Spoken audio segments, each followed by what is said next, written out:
ছেলেরা সবাই ফজরের নামাজ যদি পড়ে নেয় 24 ঘন্টা কি করবে সব কিছুর দায়িত্ব রিজিকের দায়িত্ব আল্লাহ নিজের উপরে ওয়াজিব করে নেন সুবহানাল্লাহ।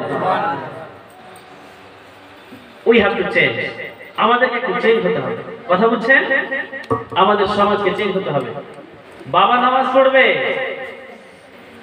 মাও নামাজ পড়বে, ছেলেও নামাজ পড়বে, মেয়েও নামাজ পড়বে।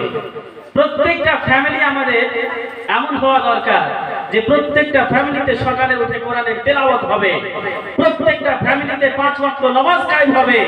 আমাদের ফ্যামিলি যখন এই মতো হয়ে যাবে, আমাদের প্রত্যেকটা ছেলে মেয়ের জীবন যখন ইসলামিক হয়ে যাবে, আল্লাহ রাব্বুল আলামিন এই আসমানটা ফাটিয়ে আপনার গ্রামে, আপনার সমাজে, আপনার বাড়িতে বরকত নাযিল করবে। আল্লাহু আকবার বলেন জোরে। কথাগুলো বিশ্বাস হয়? এই যে কি হয়েছে মামা? I mean something is wrong getting in your life. Please এদিকে দেখেন, ওই ফোনকে ছেড়ে দেন। এত রাতে আর কে ফোন করবে? বুঝতে পারছেন কিনা? দেখো ভাই, এই যে শৃঙ্খলা ছড়াবেন না, স্টপ হয়ে শুনেন। তো আমার বক্তব্য টপিক কি ছিল আজকে? এই যে মামু আমার খাইনি বানাইছে, আর এতে মামিকে দিয়ে দিলে মনে হয় ফোন না মামির বেটিকে, ঠিক কিনা? দেখেন এই যে শৃঙ্খলা ছড়ান না। এই যে দিদি আমার, এই যে বোন, হাই আল্লাহ, ঠিক আছে যাকে কথা বলাবেন মোবাইল দাও, চুপ করে দিয়ে দিন, পেয়ে গেল। আপনার দিকে আবার 10 জন দেখছে না, শৃঙ্খলা ছড়ছে তো জায়গাটা। দেখেন তো আজকে আমার বক্তব্য টপিক কি মনে আছে কারো? বাবা মায়ের প্রতি নিজের সন্তানের কয়টা দায়িত্ব আছে, আর অনুরূপ সন্তানের প্রতি বাবা মায়ের কি কি ডিউটি আছে সেগুলো নিয়ে আমরা কথা বলবো। কথাটা বুঝতে পারলেন? কথা বুঝতে পারলেন? আপনার ছেলে মানুষের মতো মানুষ কেন হয় না? আপনার মেয়ে মানুষের মতো মানুষ কেন হতে পারে না? এই জন্যই হতে পারে না যে কোরআন হাদিসের শিক্ষা থেকে আমরা অনেক দূরে। এবার কোরআন হাদিস থেকে আমরা সলিউশনগুলো বের করব যে কি কি কাজ করলে আমাদের ফ্যামিলিগুলো সুখীময় হবে, আমাদের ফ্যামিলির প্রত্যেকটা ছেলে মেয়ে ভালো হবে, ইসলামের পথে আসবে। সেইগুলো জিনিস আজকে আমরা ইনশাআল্লাহ কোরআন সুন্নাহের আলোকে শুনবো। শুনবেন তো? সুবহানাল্লাহ বলেন। কতজন শুনবেন একটু হাত উঠিয়ে বলেন তো শুনবো। বাড়ি ছেড়ে পালাবেন না তো? ওয়াদা করেন। কিছু কিছু লোক আছে আবার যখন মৌলভী সাহেবের বক্তব্য শুনতে ভালো লাগবে না কিনা, দূর থেকে মৌলভী সাহেব আসছে একটু আসছে, এই যে দেখিয়ে দিল ছোটটা, মৌলভী সাহেব আসছে একটু, কোথায় যাবা? হ্যাঁ ওই সুসু করে চলে আসছি, যাবো আর আসবো। ও গিয়েছে বাড়ি গিয়ে ঘুমাচ্ছে। ফজরের সময় আমাদেরকে খিদমত করতে হবে। কথা বলেন ঠিক কিনা? কথা বলবেন ভাই, ঠিক কিনা? ঠিক বাংলাদেশের মতো বাবা মায়ের খিদমত করতে হবে। আল্লাহ কোরআনে বলেছেন কি? আল্লাহ কোরআনে ডাইরেক্ট বলে দিয়েছেন যে আল্লাহ ফয়সালা করে দিয়েছেন আল্লাহ তা'বুদু ইল্লা ইয়্যা, আল্লাহ ছাড়া কারো ইবাদত করা যাবে। সুবহানাল্লাহ বলেন। আল্লাহ ছাড়া কারো ইবাদত করা যাবে না। তারপরে বলছেন ওয়াবিল ওয়ালিদাইনি ইহসানা, তোমরা নিজের বাবা মায়ের প্রতি সাদা আচরণ করো। এবার কথা হচ্ছে কি যে আমাদেরকে কিভাবে বাবা মায়ের খিদমত করতে হবে, আর বাবা মায়ের খিদমত করে আমরা কিভাবে জান্নাতে যেতে পারবো। হযরত সাইয়্যিদিনা মূসা আলাইহিস সালাম আল্লাহর একজন প্রেরণ করা নবী। আল্লাহ জিনাকে একটা আসমানি কিতাব দিয়েছিলেন তাওরাত নামে। সুবহানাল্লাহ বলেন। হযরত সাইয়্যিদিনা মূসা আলাইহিস সালাম আল্লাহর নবী রব্বুল আলামিনকে জিজ্ঞাসা করলেন। কি জিজ্ঞাসা করলেন জানেন? একটু মন দিয়ে শুনেন আমার ভাই, একটু মনটাকে এখানে হাজির রাখেন। যা কিছু শুনলেন হটিয়ে দেন। মা বোনেরা বাড়ির দিকে মাইন্ডটাকে হটিয়ে দিয়ে, মোবাইলের খেয়ালটা হটিয়ে দিয়ে, রান্না বান্না ঝাড়ু দেওয়ার খেয়াল হটিয়ে দিয়ে, আমার ভাই বন্ধুরা এই মোবাইলের PUBG, free fire, Messenger, chatting, Facebook, Instagram সব কিছু থেকে হটে এসে এই পবিত্র মঞ্চে একটা মাইন্ডটাকে সাফ করে বসো। খুব সুন্দর একটা ঘটনা শোনাচ্ছি। সুবহানাল্লাহ বলেন। আরো একবার জোরে বলেন সুবহানাল্লাহ। আরো একবার জোরে বলেন সুবহানাল্লাহ। সাইয়্যিদিনা মূসা আলাইহিস সালাম আল্লাহর নবী জিজ্ঞাসা করলেন আল্লাহুম্মা মান ইয়াকুনু জালিসি ইয়াউমাল কিয়ামা, রব্বুল আলামিন আমি তো একজন আল্লাহ তোমার নবী, পবিত্র কিয়ামতের ময়দানে জান্নাতীরা জান্নাতে যাবে, জাহান্নামীরা জাহান্নামে যাবে। আল্লাহ গো আমি তো তোমার একজন প্রেরণ করা নবী, আমার উম্মতের মধ্য থেকে আমার সাথে কোন ব্যক্তি জান্নাতে যাবে সেই ব্যক্তির নাম কি, সেই ব্যক্তি কাজ কাম কি করে। সাইয়েদনা মূসা জিজ্ঞাসা করে, আল্লাহ মাইয়াকুনু জালিসি ইয়াউমাল কিয়ামা, আল্লাহ পবিত্র কিয়ামতের দিন আমার সাথী সঙ্গী কে হবে, আমার সাথে জান্নাতে কে যাবে? সুবহানাল্লাহ পড়েন। আল্লাহ রাব্বুল আলামিন বললেন, ইয়া মূসা জালিসুকা ইয়াউমাল কিয়ামাতি আল জাজ্জাত, হে মূসা পবিত্র কিয়ামতের দিন জান্নাতীরা জান্নাতে যাবে, জাহান্নামীরা জাহান্নামে যাবে। তোমার সাথে তোমার জান্নাতে যেই ব্যক্তি প্রবেশ করবে সেই ব্যক্তি হচ্ছেন একদম কসাই। কসাই বুঝেন? বুটচার বলে ইংলিশে, বাংলাতে বলে কসাই, উর্দু আর হিন্দিতে বলে কাসাই। গোশত কাটে তাকে কি বলে আপনাদের এখানে? কসাই বলে তো, হ্যাঁ বুঝছো? ইংলিশ বলে। তাহলে তোমরা ইংলিশে অনেক আগে তাহলে নাকি? ওয়েল ডান, কিছুক্ষণ পরে দেখা যাবে কে বেশি জানে। তো কথা হচ্ছে কি, হযরতে মূসা আলাইহিস সালাম আল্লাহর এত বড় একজন নবী, তিনি জিজ্ঞাসা করলেন, আল্লাহ পবিত্র কিয়ামতের দিন আমার সাথে আমার জান্নাতে কে যাবে আমার সাথে? আল্লাহ রাব্বুল আলামিন বললেন, মূসা তোমার সাথে এমন একজন ব্যক্তি জান্নাতে যাবে, সেই ব্যক্তি হচ্ছে কসাই, গোশত কাটে। হযরতে মূসা আলাইহিস সালাম চিন্তা করলেন, হাউ ক্যান ইটস পসিবল, এটা কি করে সম্ভব হতে পারে? আমি তো আল্লাহর একজন নবী, আর একজন ছোট মোটো কসাই গোশত কাটে, সেই কসাই আমি নবী, আমার সাথে কিভাবে জান্নাতে যেতে পারে? হযরতে মূসা আলাইহিস সালাম চিন্তা করতে লাগলেন। হযরতে মূসা মনে মনে ভাবলেন, সেই কসাইয়ের মধ্যে কোনো এমন একটা বৈশিষ্ট্য গুণ আছে, এমন কোন একটা আমল আছে, এমন কোন একটা কাজ করে সেই কসাই, যার কারণে কাজটাতে সেই আমলে আল্লাহ খুশি হয়ে গিয়ে একজন ছোট্ট মোট্ট কসাইকে আমি আল্লাহর নবী আমার সাথে আল্লাহ জান্নাতে প্রবেশ করাবে। এটা কি করে সম্ভব হতে পারে? আমি একজন নবী আর একজন সাধারণ কসাই আমার সাথে কিভাবে জান্নাতে যেতে পারে? তিনি মনে মনে ভাবলেন। তো হযরত মূসা চিন্তা করলেন যে না, এই কসাই কোনো সাধারণ কসাই না, এই কসাইয়ের ব্যাপারে তথ্য জানতে হবে, কি এমন একটা আমল আছে। স্বচ্ছ সেজে তিনি কি করলেন, কসাইয়ের বাড়িতে চলে গেলেন। কসাইয়ের বাড়িতে গিয়ে দরজাতে টক টক করে বাড়ি দিলেন। ভিতর থেকে আওয়াজ আসলো, মান হাওয়া মান হুয়া, এই কে? হযরতে মূসা বললেন, না মুসাফির, আমি একজন মুসাফির, আমি অনেক দূরে সফর করব ভাইজান, তোমার বাড়িতে শুধুমাত্র একটা রাত কাটাতে চাই, একটা রাত কাটিয়ে নিয়ে সকালে আবার আমি নিজের বাড়ি চলে যাব। একটা রাত তোমার বাড়িতে শুধু আমি দেখতে চাই তুমি কি এমন একটা কাজ করো যার কারণে রব্বুল আলামিন তোমাকে আমার সাথে জান্নাতে পাঠাবে। আল্লাহ নবী দেখলেন হযরতে মূসা যে এই কসাইয়ের মধ্যে কোনো একটা বৈশিষ্ট্য গুণ আছে যার কারণে আমি নবী হয়ে আমার সাথে জান্নাতে যাবে। দেখতে লাগলেন, কসাইকে দেখলেন যে তিনি গোশত রেখে দিয়ে একটা উঁচু জায়গা থেকে একটা বয়স্ক বৃদ্ধা মহিলাকে তিনি নিচে নামিয়ে সুন্দর করে গোসল করালেন, টোয়াল দিয়ে শরীরটাকে মুছে দিয়ে নিজে হাতে সেই কসাই গোশত কাটলেন। গোশত কেটে রান্না করে সেই মহিলাকে একটু একটু করে রুটির টুকরোগুলো সেই মহিলার মুখে দিতে আছেন। সুবহানাল্লাহ বলেন। হযরতে মূসা জিজ্ঞাসা করলেন, ও ভাই, মান হাযিহি, এই বয়স্ক বৃদ্ধা মহিলাটিকে? সেই ব্যক্তি বললেন, হাযিহি উম্মি, এটা আমার আম্মা, এই পৃথিবীর জমিনে আমার আম্মা ছাড়া আমার কেউ নেই, আর আমার আম্মারও আমি ছাড়া আর কেউ নেই। হযরতে মূসা বললেন, ও আমার ভাই, যখন তুমি তোমার মায়ের মুখে রুটির টুকরোগুলো তুলে তুলে দিচ্ছিলে, তোমার মা যেন পিট পিট পিট পিট করে কোনো একটা দোয়া পাঠ করছিল, সেই দোয়াটা কি? সেই লোকটি বলতে লাগলো, ও আল্লাহর নবী, আমার মায়ের একটা পাগলা দোয়া আছে। আমার মায়ের পাগলা দোয়াটা হলো এই, আমি প্রত্যহ যখন দোকান থেকে ফিরে যাই আমার মায়ের খিদমত করি, স্নান করিয়ে দিই, খাবার খাইয়ে দিই, নতুন কাপড় পরিয়ে দিই, আমার মা আমার প্রতি এত রাজি হয়ে যায়, সন্তুষ্ট হয়ে যায়। আল্লাহর কাছে আমার মা একটা দোয়া করতে থাকে, আল্লাহুম্মা ইজআল ইবনি জালিসা মূসা ইয়াউমাল কিয়ামা। রব্বুল আলামিন, আমি একজন বয়স্ক বৃদ্ধা মহিলা, তোমার কাছে চাওয়ার মতো কিছু নেই আল্লাহ, তবে একটা দোয়া করি, আমার ছেলে আমার এত খিদমত করে, আমি সন্তুষ্ট হয়ে যাই, আমার আর কিছু নেই, কিছু চাওয়ার নেই আল্লাহ, তোমার কাছে শুধু একটা জিনিস চাই, আমার এই সন্তান আমার এত খিদমত করে, যার কারণে আল্লাহ পবিত্র কিয়ামতের দিনে এই যুগের সব থেকে বড় নবী হযরতে মুসার সাথে আমার ছেলের কিয়ামতের দিন তুমি হাসরটা নিও। সুবহানাল্লাহ। এবার মনেটা বুঝতে পারলেন কেন একজন বুচ্চার, একজন কসাই কিভাবে একজন আল্লাহর নবীর সাথে জান্নাতে যেতে পারে?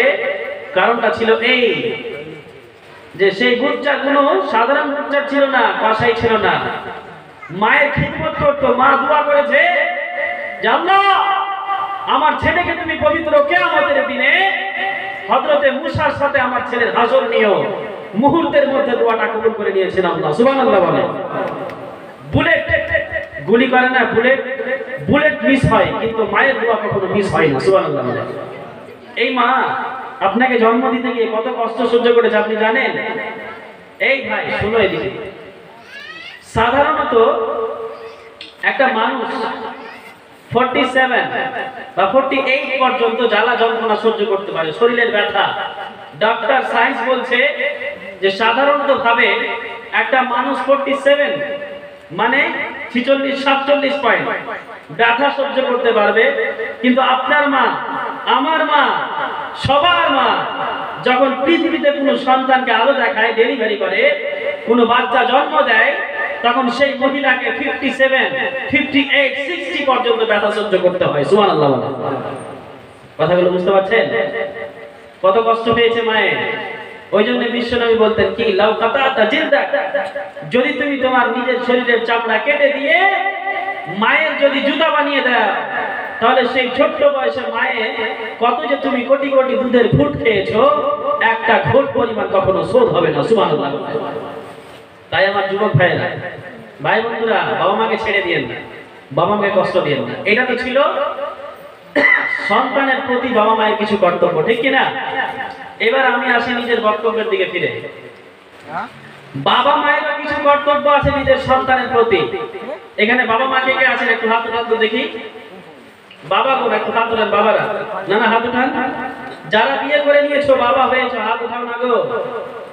বাস এতজন আছেন শুধু। মায়েরা, আপনাদের অনেকেরই বিয়ে হয়েছে, আজকে এই পবিত্র মঞ্চ থেকে শুনে যান যে আপনার প্রতি আপনার ছেলের কিছু কাস্টডি আছে, জিম্মেদারি আছে, ফান্ডামেন্টাল অফ রাইটস আছে, সেগুলো তোমাদেরকে আজকে এই পবিত্র মঞ্চে শুনতে হবে। তো যাই হোক, আপনার সন্তানের প্রতি আপনার সর্বপ্রথম যেটা হক আল্লাহ পবিত্র কোরআনে বলেছেন, সেটা কি শুনবেন? শুনবেন তো? আপনার বাড়িতে আল্লাহ সন্তান ছেলে দিক কিংবা মেয়ে দিক, প্রশংসা করতে হবে একজন, তিনি কে? বল না, হে পীর সাহেবের না আল্লাহ? আল্লাহ না? আর আজকে আমাদের সমাজে কি হয়, मखदूम पाक का करम है, मेरे घर में नाती पैदा हुआ है, नाउजुबिल्लाह। मखदूम पाकेর আমাদেরকে ফায়দ নিতে হবে, সর্বপ্রথম প্রশংসাটা করতে হবে কার? আল্লাহর কি না? না পীর সাহেবের? আমরা পীরের প্রশংসা করতে গিয়ে, পীর ভক্তি করতে গিয়ে আল্লাহর থেকেও পীরকে বাড়িয়ে দিই, এগুলো ঠিক না। এই সব জিনিসকে নিয়ে আমাদের সমাজে ভুল হচ্ছে। এই সব জিনিসকে নিয়ে আলে হাদিস দেওয়ানি আমাদেরকে বিদআতি বলছে, শিরকি বলছে, আর অ্যাকচুয়ালি আমরা ভুল করছি। যিনি প্রশংসার মালিক, তিনারই সর্বসময় প্রশংসা করতে হবে। কথা বুঝতে পারছেন? ইয়েস। যেখানে পীর সাহেবের প্রশংসা করার দরকার, সেখানে পীর সাহেবের প্রশংসা, কিন্তু সর্বশ্রেষ্ঠ রব্বুল আলামিন, তিনার প্রশংসা প্রত্যেকটা জায়গাতে করতে হবে। সুবহানাল্লাহ বলেন। তো সর্বপ্রথম বাবা মায়ের কর্তব্য নিজের সন্তানের প্রতি কি জানেন? যে আপনার বাড়িতে আল্লাহ কন্যা সন্তান হোক কিংবা ছেলে সন্তান হোক, প্রশংসা করতে হবে আল্লাহ। সুবহানাল্লাহ বলেন। কার? আল্লাহ। ওই জন্য আল্লাহ রাব্বুল আলামিন বললেন, ইয়াহাবু লিমান ইয়াশাউ ইনাসা ওয়া ইয়াহাবু লিমান ইয়াশাউ যুকুরা আও ইউযাব্বিজুহুম যুকরানা ওয়া ইনাসা ওয়া ইয়াজআল মান ইয়াশাউ আকিমা ইন্নাহু আলীমুন কাদির। সুবহানাল্লাহ বলেন। সুবহানাল্লাহ। আল্লাহ রাব্বুল আলামিন বললেন, ও বিশ্বের মানুষেরা শোনো শোনো, আমি রাব্বুল আলামিন কোন মানুষকে কন্যা সন্তান দিই, আবার কোন মানুষকে পুত্র সন্তান দিই, আবার কোন মানুষকে পুত্র দিই, আবার কন্যাও দিই, আবার কোন মানুষ এমন আছে যাকে আমি পুত্রও দিই না কন্যাও দিই না। কথা বলেন ঠিক কিনা? আল্লাহ কোরআনে বলেছেন এগুলো কথা। কোথায় বলেছে? আল্লাহ বলছেন যে আমি যাকে চাই তাকে মেয়ে দিই, আবার যাকে চাই তাকে ছেলে দিই। আগে আরো বলছেন আউ ইউযাব্বিজুহুম যুকরানা ওয়া ইনাসা, আমি আল্লাহ কাউকে আবার ছেলেও দিই মেয়েও দিই। সুবহানাল্লাহ বলেন। আমাদের সমাজে 99% লোক যারা আছি আমরা, আল্লাহ তার বাড়িতে ছেলেও দিয়েছে মেয়েও দিয়েছে। 5% বা 2% এমন হবে যাদের বাড়িতে হয়তো শুধু ছেলে কিংবা শুধু মেয়ে, ঠিক কিনা? কিন্তু আর কিছু কিছু মানুষ আছে যার বাড়িতে আল্লাহ কোনো সন্তানই দেয়নি, ছেলেও দেয়নি মেয়েও দেয়নি, ঠিক কিনা? তো আল্লাহ পবিত্র কোরআনে বলে দিয়েছেন ইয়াহাবু লিমান ইয়াশাউ ইনাসা, আল্লাহ যাকে চায় মেয়ে কন্যা দেয়, আবার আল্লাহ যাকে চায় তাকে ছেলে দেয়, আবার আল্লাহ যাকে চায় ছেলেও দেয় মেয়েও দেয়, আবার কাউকে আল্লাহ কিছুই দেয় না। কথা বলেন ঠিক কিনা? তো এই সমস্ত জিনিসের মধ্যে আপনার বাড়িতে কন্যা সন্তান হোক কিংবা ছেলে পুত্র সন্তান হোক, সর্বসময় সর্বপ্রথম প্রশংসা করতে হবে কার? একজন শুধু বললো আল্লাহ। আর তোমরা জানো না যে আল্লাহ প্রশংসা করতে হবে? তোমার বাড়িতে সন্তান হলে প্রশংসা করতে হবে কার? জোরে বলেন কার? তো আপনার বাবা মায়ের প্রতি সর্বপ্রথম কর্তব্য হলো কি? যে আপনার বাড়িতে আল্লাহ কন্যা সন্তান হোক কিংবা ছেলে সন্তান হোক, সর্বপ্রথম প্রশংসা করতে হবে আল্লাহ। সুবহানাল্লাহ বলেন। তো বাবা মায়ের 1 নম্বর কর্তব্য বুঝতে পারলেন? প্রশংসা হবে কার? কার প্রশংসা হবে? কার বলেন না গো? আল্লাহ। 2 নম্বর কর্তব্য কি? আপনার বাড়িতে কন্যা সন্তান হয়েছে বা ছেলে সন্তান যদি হয়ে যায়, তাহলে তার কানে গিয়ে আজানটা দিতে হবে। কথা বুঝতে পারছেন? তার কানে গিয়ে আজান দিতে হবে, আজান। এবার কথা হচ্ছে কি, ছেলের কানে আজান দেওয়ার জন্য আমরা মসজিদের ইমাম সাহেবকে খুঁজে বেড়াই, ঠিক কিনা? ছেলের কানে আজান দেওয়ার জন্য মুয়াজ্জিন সাহেবকে খুঁজে বেড়াই যে আমার বাড়িতে আজকে ছেলে জন্ম হয়েছে, চলেন গিয়ে আজান দেন। নাউজুবিল্লাহ। এগুলো ঠিক নয়। আপনার বাড়িতে আপনার ছেলে হয়েছে মেয়ে হয়েছে, আপনি বাবা হয়েছেন, আপনাকে নিজেকে আজান দিতে হবে। সুবহানাল্লাহ বলে। দুররে মুখতার একটা ফিকহের বড় বই, সেই বইয়ের মুসান্নিফ রাইটার লিখেছেন যে 11টি জায়গা এমন আছে যেখানে আজান দেওয়া সুন্নাত। সুবহানাল্লাহ বলে। তার মধ্যে একটা হচ্ছে কি আজানের জন্য, নামাজের জন্য। 2 নম্বর হচ্ছে কবরে। 3 নম্বর বাড়িতে আগুন লেগে গেলে, সমুদ্র ঢেউ বেশি করে আসলে, কারো সাথে বিশাল ঝগড়া লেগে গেলে, আপনি রেগে গেলে, কোনো বাচ্চার কানে, এই মতো করতে করতে দুররে মুখতার একটা বইয়ের মধ্যে লেখা আছে যে 11 জায়গাতে আজান দেওয়া হচ্ছে সুন্নাহ। সুবহানাল্লাহ বলে। আপনার বাড়িতে আগুন লাগলে এবার কি করবেন? জানেন যে আপনি একাই আজান দিতে এই আগুন নিভাতে পারবেন না, আগুন নিভাচ্ছে কে একজন ছেলেকে দাঁড় করে, কে একজন দাঁড়িয়ে গিয়ে আল্লাহকে আজান দিতে লাগবে। সুবহানাল্লাহ বলে আজান দিবেন, ঠিক কি না? এমন ভাবে গ্রামে ঝগড়া লেগেছে, আপনার পরিবারে ঝগড়া লেগেছে, এমন হয়ে যে ঝগড়া শুনতে চাইছে না, তাহলে আপনাকে সেই সময় কি করতে হবে? আজান দিতে হবে। বাড়িতে আগুন লেগে গেছে, আজান দেন। ঝগড়া লেগে গেছে, আজান দেন। সারা এলাকাতে জল চলে এসে বৃষ্টি, আজান দেন, আল্লাহ আপনার কথা শুনবে। আপনার ছেলে হয়েছে মেয়ে হয়েছে, আপনি বাবা হয়েছেন, ভাই হয়েছেন, চাচা হয়েছেন, সেই কন্যার সেই পুত্রর কানে গিয়ে আপনাকে নিজেই আজান দিতে হবে। ইমাম সাহেবকে ডাকার দরকার নেই। বুঝতে পারছেন? কথাগুলো মনে থাকবে? এই মুসলমান কথা বলে না, সুবহানাল্লাহ বলেন। আরো জোরে বলো, মনে থাকবে কথাগুলো। প্রত্যেকটা মানুষ কালেমাগুলো, আজানের কথাগুলো যেন মুখস্থ রাখে, ঠিক কিনা? ইমাম সাহেবকে নিয়ে দৌড়াদৌড়ি করবেন না। এই যে পানি ফুটছেন, আপনার বাবা আপনার মা নামাজ পড়ছে, অথচ আপনি আপনার ছেলের বা আপনার স্ত্রীর পেট ব্যথা করছে, তো আপনি যাচ্ছেন ইমাম সাহেবের কাছে রাত 12টা 1টাতে যে হুজুর পানি পড়ে দেন।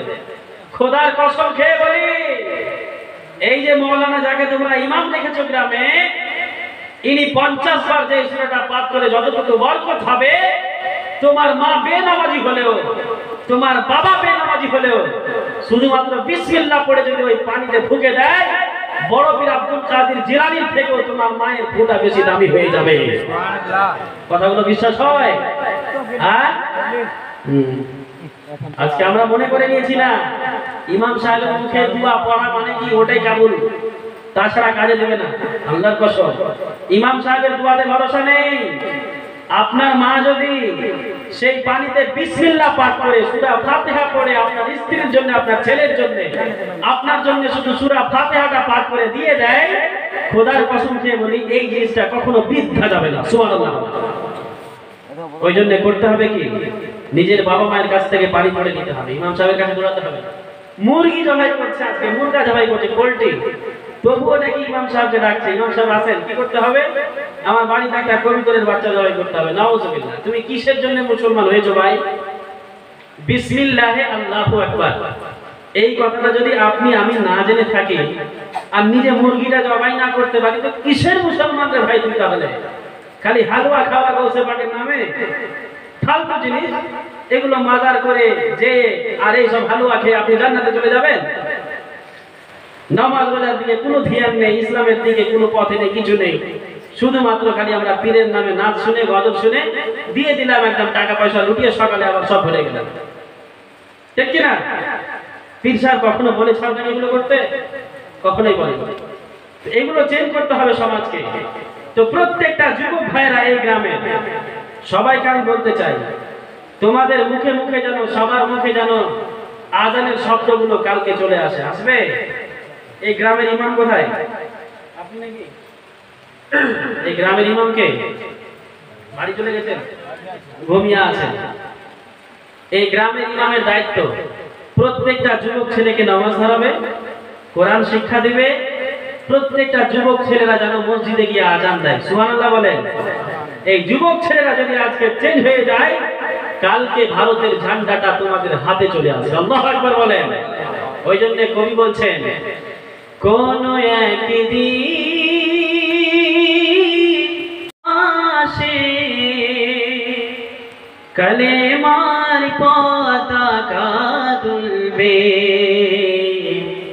সেদিন সবাই খোদাই বিধান পে দুঃখ বেদনা ভুলবে। এই যুবক তুই চেঞ্জ হয়ে যা, তুই চেঞ্জ হলে তোর বাবা মাও চেঞ্জ হয়ে যাবে। তোর বাবা মায়ের পরে তোর গ্রাম, তোর সোসাইটি, তোর এলাকা, এই দেশ পর্যন্ত সারা বিশ্বে তোদের নাম ছড়িয়ে যাবে। আল্লাহু আকবার বল। কথা বুঝতে পারছো? তোমাদেরকে আগে চেঞ্জ হতে হবে ভাই। তো প্রত্যেকটা যুবক ছেলে মুখে কালেমার শব্দগুলো আসবে কি আসবে না? ঠান্ডা কালে বলতে বলো, দেখেন একটু গরম গরম। প্রত্যেকটা যুবক ছেলের মুখে মুখে আজানের শব্দ হওয়া দরকার আছে না নাই? কথা বলেন না গো? হবে ভাই ইনশাআল্লাহ? বলো তো, তোমরা মসজিদে গিয়ে আজান দিবা না এখানে শুধু আদা করে নিলে কালকে গিয়ে ভুলে যাবা? নিজেদের মধ্যে এগুলো প্র্যাকটিস করো, লে ফটো প্র্যাকটিস করে হবে না। আমি আপনাদেরকে কালেমার আজানগুলো শিখিয়ে দিচ্ছি। সুবহানাল্লাহ। এটা ব্যতিক্রম ঘটে গেল রে ভাই। আমাকে চা খাওয়ার জন্য 30 টাকা দিয়ে গেলেন। সুবহানাল্লাহ বলেন। সুবহানাল্লাহ। হাই রে হাই। চান্দা কিন্তু আমি করবো ভাই, চান্দা ছেড়ে যাবো না আমি। এই মা বোনেরা, বাড়ি কিন্তু পালাস না, তোদের জন্য একটা গিফট আছে আজকে, সে হাই ফাই গিফট। সুবহানাল্লাহ। রাখো ভাই এটাকে। তো আমি আজান দিচ্ছি, সবাই শুনো। এই আজানের কালেমাগুলো প্রত্যেকটা যুবকের মুখে মুখে হওয়া দরকার আছে না নাই? যুবক কথা বলে না। আজান শুনবেন, কিভাবে আজান দিতে হবে ওটা শুনেন। এই চুপ থাকেন সবাই, সাইলেন্ট থাকেন। বাবা মায়ের দ্বিতীয় কর্তব্য ছিল কি? নিজের সন্তানের কানে গিয়ে আজান ফুঁকে দেওয়া, ছেলে হওয়ার পরে, ঠিক কিনা? তো এই আজানের ধ্বনিটা মসজিদে আমাদের যুবক ছেলেরা দিবে, সাহাবাখানাতে আমাদের যুবক ছেলেরা দিবে। এই আজানের ধ্বনি বাড়িতে আগুন লাগলে দিবে, সমাজে অশান্তি আসলে দিবে, অশান্তি চলে আসলে আমাদের যুবক ছেলেরাই আজান দিয়ে দিবে। সুবহানাল্লাহ বলে। আজানের ধ্বনিটা কি মতো হবে একটু শুনেন। আল্লাহু আকবার।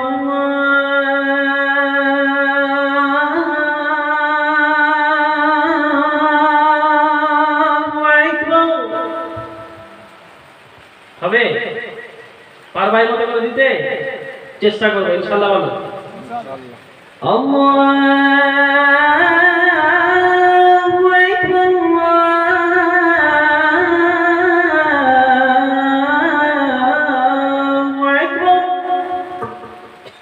পারবা? প্রত্যেকটা যুবকের ছেলে মুখে মুখে যেন এই আজানটা হয় কালকে, ঠিক কিনা? সুন্দরভাবে আজান দাও বাড়িতে, বাবা মাকে সালাম করো। খোদার কসম খেয়ে বলি, সালামের প্রথা যদি আমাদের ফ্যামিলিতে চালু হয়ে যায়, আল্লাহ আসমান ফেরে আপনার ফ্যামিলিতে বরকত নাজিল করবেন। সুবহানাল্লাহ। এবার এই মতো যেন না হয়, একটা বুড়ো মানুষ জালসাতে শুনেছে যে নিজের স্ত্রী সালাম করেনি, এবার জালসা শুনে মুলবি সাহেবের কাছ থেকে গিয়ে বলছে আসসালামু আলাইকুম প্রাণপ্রিয়া। বুড়ি তো রেগে গিয়ে বলছে মজা করার জায়গা পাও না বুড়া বয়সে। বুঝতে পারলেন? এই বুড়া তো জীবনে সালাম করেনি আমার বউকে। এবার জালসাতে ইমাম সাহেবের কথা শুনে, হুজুরের কথা শুনে গিয়ে বউকে করে দিয়েছে সালাম, আসসালামু আলাইকুম।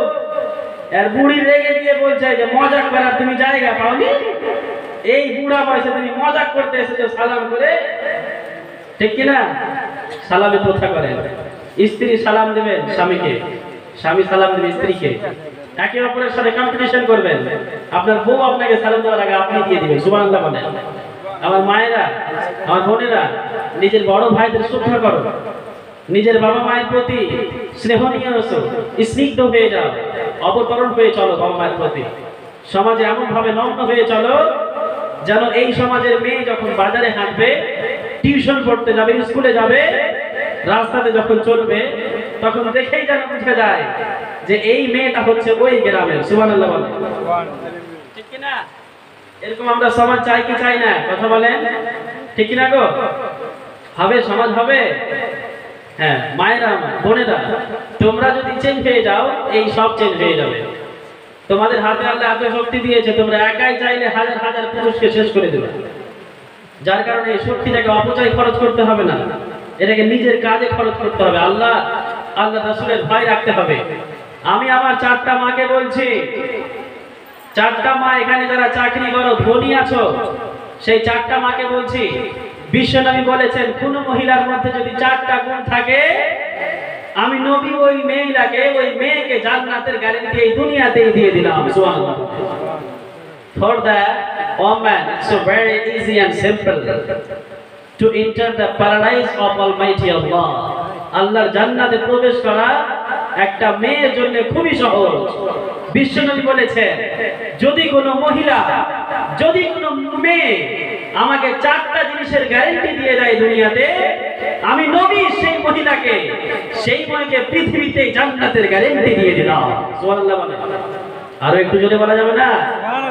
আর একটি অন্য রিওয়ায়াতের মধ্যে এসেছে যে জান্নাতের 8টি বড় বড় দরজার মধ্যে আল্লাহ সবটি দরজা খুলে দেবে, ওই মেয়েটা যেই জান্নাত দিয়ে চাইবে সেই জান্নাত দিয়ে আল্লাহ প্রবেশ করবে। সুবহানাল্লাহ।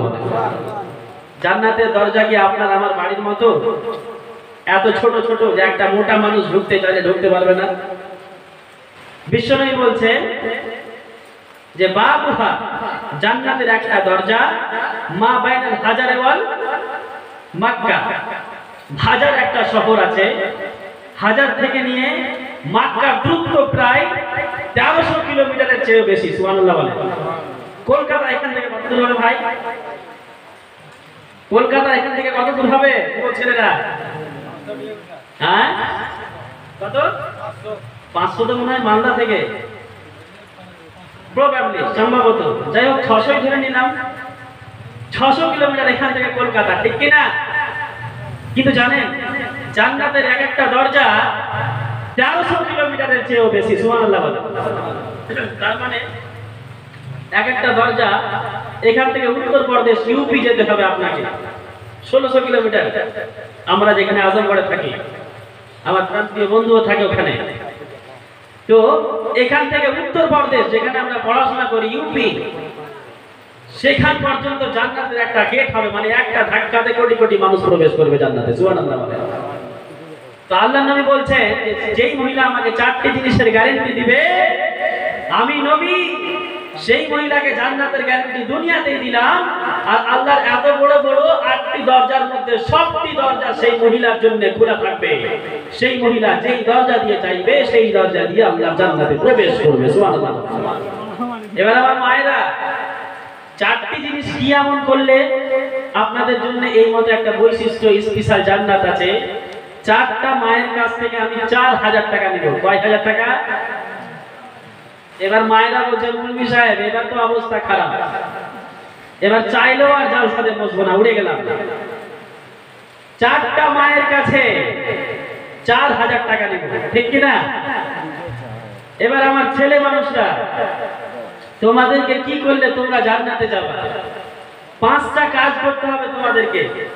5টা কাজ করলে তোমরাও আল্লাহ জান্নাতে প্রবেশ করতে পারবা। সুবহানাল্লাহ বলেন। এবার 5টা মানুষকেও তৈয়ারি নিয়ে নাও, দাঁড়িয়ে যাও যে 1000 টাকা করে ইমাম সাহেব, মুফতি সাহেব আমি দিচ্ছি আপনার হাতে। আপনারা 1000 করে 5000 টাকা দিবেন, আমি আপনাদেরকে জানিয়ে দিব। মা বোনেরা আপনারা 1000 করে 4000 টাকা দিবেন, আমি জানিয়ে দিব যে 4টা জিনিস কি করলে আপনারা জান্নাতে যেতে পারবেন। তবে একটা জিনিস বোনাস থাকবে যে 3টা কাজ কি করলে তোমরা ফের জাহান্নামে যাবে, সেটা বোনাস থাকবে, ওটা এমনিতে জানতে পারবা। তবে 4000 টাকা প্রথমে লাগবে, কথাটা মাথায় ঢুকলো? 4000 টাকা মায়েরা আমার।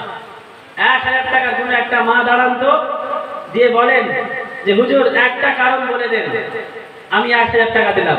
বলেন কেউ একজন আছেন? কে আছেন বলেন? পাচ্ছেন? আচ্ছা আপনার হাতে যদি এদিকে 2 কিলো থাকে আলু, এদিকে 2 কিলো থাকে আলু, তাহলে 2 কিলোর চেয়ে এর উপরে বেশি নিতে পারবেন? পারবেন? পারবেন না। 10 কিলো করে নিতে গেলে আপনাকে আগে 2 কিলো ফেলতে হবে, ঠিক কিনা? সেরূপ আপনার কাছে যেই টাকা আছে আল্লাহর রাস্তায় সাদকায়ে দিকে না করলে বেশি আল্লাহ আপনাকে কিভাবে দিবে? কথা বুঝতে পারছেন? তো ভাই আমার, এই যে ভাইরা, 5 জন ভাইয়ের নাম আমি নিব যারা মলে কাজ করে, বড় বড় প্রপার্টিতে কাজ করে, জুড়ে আছে মোবাইলে। আরো কোথায়? 5টা ভাইয়ের কাছ থেকে 5000 টাকা নেব, 4টা মায়ের কাছ থেকে 4000 টাকা নেব। একজন মা আমার দাঁড়ান, বলেন হাত উঠে যে 1000 টাকা আমি দিলাম। এত সুন্দর একটা জায়গাতে এসেছি। প্রত্যেকটা সন্তান জন্ম নেয় আকিকার সাথে জড়িত হয়ে। প্রত্যেকটা সন্তান সন্ততির তরফ থেকে আমাদেরকে আকিকা করতে হবে 7ম দিনের দিনে। ছেলে যদি হয়, এই মশলা শুনুন, ছেলে যদি আপনার ঘরে জন্ম নেয়, একটা ছেলের তরফ থেকে 2টা খাসি করতে হবে। কয়টা খাসি? বলতে রে ভাই, 2টা খাসি। আর যদি কন্যা সন্তান হয় তার তরফ থেকে 1টা খাসি। সুবহানাল্লাহ বলে। তারপরে কি করতে হবে? তার সুন্দর একটা নাম লিখাতে হবে। কি ব্যাপারে? স্কুল কলেজের মেয়েগুলা জেমেটিতে, খাতাতে, মোবাইলের খাপে প্রত্যেকটা সন্তান সন্ততির নামে কি করতে হবে? আকিকা করতে হবে। কথাগুলো বুঝলেন? আকিকা করতে হবে। 4র্থ নম্বর কর্তব্য হলো কি? যে সন্তানকে নিজের বক্ষস্থলের দুগ্ধ পান করাবে মহিলা। এই যে ড্রাগজিন আমরা খাওয়াই ছোট ছোট বাচ্চাদেরকে বোতল দিয়ে, ড্রাগজিন খাওয়াই, তারপরে হয়তো ল্যাকটোজিয়ান খাওয়াই, ল্যাকটোজিন খাওয়াই না, বা ড্রাই খাওয়াই, এগুলো খাওয়া ঠিক না। আল্লাহ রাব্বুল আলামিন পবিত্র কোরআনের মধ্যে বলেছেন, আল ওয়ালিদাতু ইউরদিনা আওলাদাহুন্না হাওলাইনি কামিলাইনি লিমান আরাদা আন ইউতিমা রাদাআ। তোমাদের মধ্যে প্রত্যেকটা নারী যেন নিজের সন্তানকে কম্পালসারি 2 বছর নিজের দুগ্ধ খাওয়ায়। সুবহানাল্লাহ বলেন। এই যে আপনি আপনার ছেলেকে ড্রাগজিন খাওয়ালেন, ল্যাকটোজিন খাওয়ালেন, এই ছেলের শক্তি অতটুকু হবে না যতটুকু আপনার দুধ খাওয়ার কারণে ওই ছেলেটার শক্তি হতো। যার কারণে ভদ্র ভদ্র ফ্যামিলির মানুষকে আমি বলি যে তোমরা নিজের স্ত্রীদের দুধ নিজের ছেলে মেয়েদেরকে খাওয়াও। ল্যাকটোজিন এগুলো বিষের খাবার তোমরা ছেলে মেয়েদেরকে খাওয়াও, নাহলে ছেলে মেয়ে শেষ হয়ে যাবে। তারপরে কি করতে হবে? বাবা মায়ের কর্তব্য 5 নম্বরে হচ্ছে কি? প্রত্যেকটা ছেলে মেয়ে যখন 7 বছর বা 10 বছর হয়ে যাবে সবাইকে নামাজের আদেশ করতে হবে। সুবহানাল্লাহ বলেন। কি করতে হবে? নামাজের আদেশ করতে হবে। কারণ বিশ্বনবী বলেছেন, মুরু আওলাদাকুম বিল সালাত, তোমরা নিজের সন্তান সন্ততিদেরকে ছোট থেকে নামাজের আদেশ দাও। আমরা নামাজকে গুরুত্ব দিই না। যুবক ভাইরা, নামাজকে নিয়ে আমরা কিছুই মনে করি না, আমরা সমাজে কিছুই মনে করি না নামাজকে, যে ছোট ছোট জিনিস। কিন্তু আপনি কি জানেন, in the day of judgement, পবিত্র কিয়ামতের দিন, অলমাইটি আল্লাহ at first he will be questioned about salat, namaz. So do not make it the last thing on in your mind, my dear audience. 100 টাকা? আম্মা কি কাজ করেন গো? চাকরি টাকরি যে করেন মনে হচ্ছে। 100 টাকা কার আম্মা? যাদের আম্মা। নারে তাকবীর, নারে রিসালাত। ইনার আম্মা মানে আমার আম্মা, আর আম্মা মানে ঝুট, ওকে আর কিছু বলা যাবে না। সুবহানাল্লাহ, আল্লাহ কবুল করুন। ঠিক কি না? অন্য কারোর মা হলে হয়তো ধরা যেত, কিন্তু নিজের মা হয়ে আগে আর কি ধরবো? ঠিক কি না? কথা বলেন তো। কথা হচ্ছে কি, 6 নম্বর কর্তব্য বাবা মায়ের কি? নিজের সন্তানকে নামাজের আদেশ দিতে হবে ছোট থেকে। কথা বুঝতে পারছেন? কারণ বিশ্বনবী সাল্লাল্লাহু আলাইহি ওয়াসাল্লাম বলছেন, আল আউয়ালু মা ইউহাসাবু বিহিল আবদু ইয়াওমাল কিয়ামাতি as-সালাহ, in the day of judgment at first you will be questioned about namaz, about salah, so do not make it the last thing on in your mind, my dear audience. আল্লাহ তাআলা বলছেন, বিশ্বনবী বলছেন, পবিত্র কিয়ামতের দিন আল্লাহ রাব্বুল আলামিন নিজের বান্দাদেরকে সর্বপ্রথম যেটা প্রশ্ন করবে সেটা হবে নামাজ সম্বন্ধে। সুবহানাল্লাহ বলেন। তো নিজের ছোট ছোট ছেলে মেয়েদেরকে নামাজের আদেশ দেন। পরিবারে যখন সবাই নামাজি হবে, হাজি গাজী হবে, পরিবারটাকে বরকতে ভরে দিবে। আল্লাহু আকবার বলেন, সুবহানাল্লাহ বলেন। তারপরে আরো আছে বাবা মায়ের কর্তব্য নিজের সন্তানের প্রতি। তার জন্য সুন্দর নাম রাখতে হবে, তাকে সাঁতার কাটাতে শেখাতে হবে, তার শরীরের শক্তির জন্য কর্ম শেখাতে হবে, গাড়িতে কিভাবে যাতায়াত করবে সেগুলো শেখাতে হবে, পবিত্র কোরআন শেখাতে হবে। যেহেতু বিশ্বনবী সাল্লাল্লাহু আলাইহি ওয়াসাল্লাম নিজেই বলেছেন কি, ইকরাউল কুরআনা বিসিবিয়ানিকুম, তোমাদের ছোট ছোট বাচ্চাদেরকে তোমরা কোরআনের শিক্ষা দাও। Teach the knowledge to your children, তোমাদের ছেলে মেয়েদেরকে তোমরা কোরআনের শিক্ষা দাও, হোলি কোরআনের শিক্ষা দাও।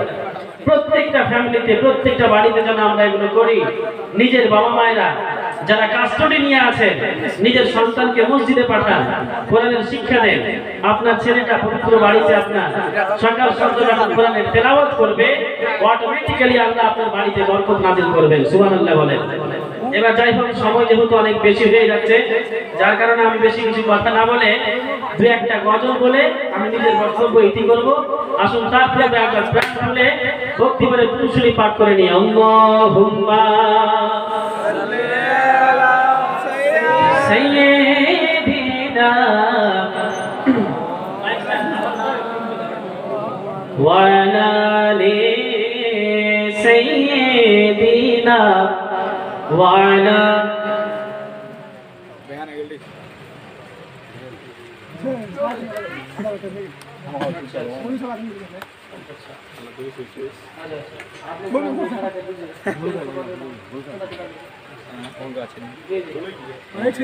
মাওলানা মুহাম্মদ। একটা সুন্দর গজল বলছি, সবাই শুনেন। এই যে যুবক ভাইরা এদিকে, এবার নাসির শুনেন, আল্লাহর প্রশংসা শুনেন। সকলে বলুন সুবহানাল্লাহ। আরো একটু জোরে বলেন না সুবহানাল্লাহ। আল্লাহ তুমি দয়ার সাগর, রহমানুর রহিম, তোমার দয়ায় পূর্ণ আমার সারা নিষিদিন। সুবহানাল্লাহ বলেন। এই গজলগুলো আপনারা এর আগে কখনো শুনেছেন? শুনেছেন না? তাহলে তো খুব ভালো লাগবে।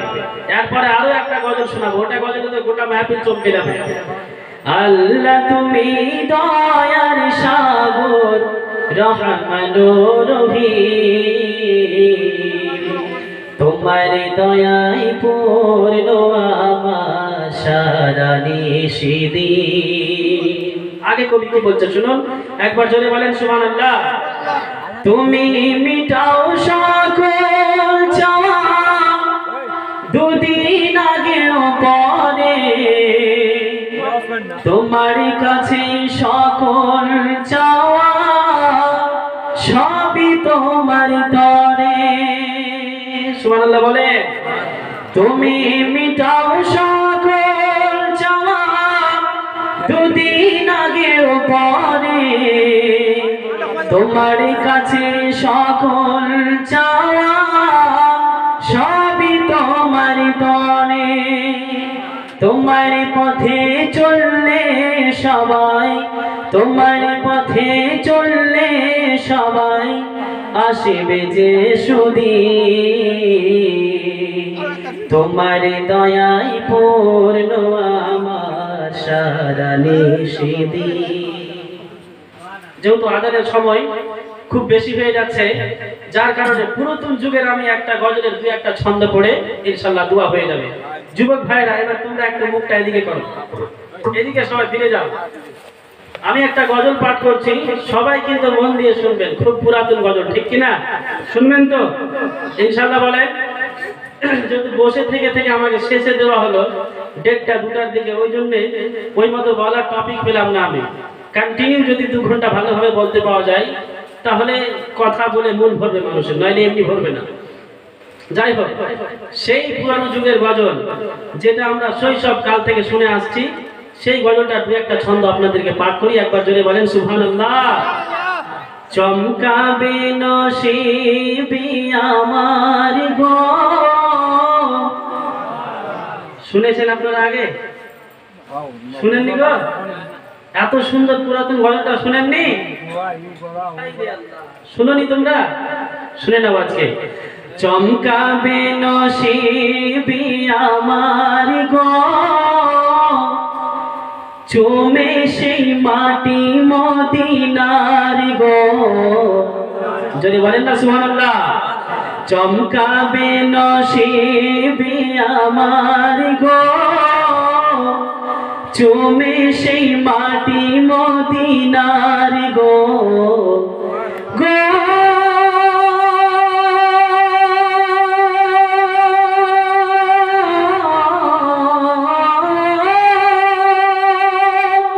বিসমিল্লাহ বলে তুমি ধরো হাত, আল্লাহু আল্লাহ বলে তোলো পাত।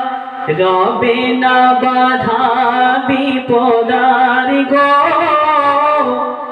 জীবনে সফরে তোমার গো। চমকাবে নসিবি আমার গো, চুমে সেই মাটি মদিনার গো। মুআজ্জাজ সামিঈন, হায়াত বাকি তো মুলাকাত বাকি। ইনশাআল্লাহ যদি আবার কখনো আসা হয় দেখা হবে। নামাজের টাইম খুব কাছে আসছে ভাই, পিছন দিক থেকে সবাই বলছে যে আবার কতক্ষণে আজান আছে ভাই? 4টাতে না 4:30টাতে? হ্যাঁ, ভালোভাবে জানা আছে? 4টার সময় হয়, 4টায় আজান হয়। তাহলে এখন 3:40 হয়ে গেল, তার মানে সময় কি কুড়ি মিনিট, তাহলে শেষ করে দেওয়া ঠিক কিনা গো? দোয়া করতে আবার সময় লাগবে। তবে ভাই যখন বলেছেন 2টা শব্দ খালি পাঠ করে দিই, একবার জোরে বলেন সুবহানাল্লাহ। নবী ছাড়া খোদা পাবে না গো দিবানা। সুবহানাল্লাহ বলে। নবী ছাড়া খোদা পাবে না। আল্লাহ বলে কোরআন পাকে,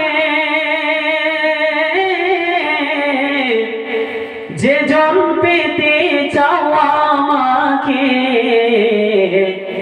ধরো গিয়ে নবীর দামান খানা গো দিবানা।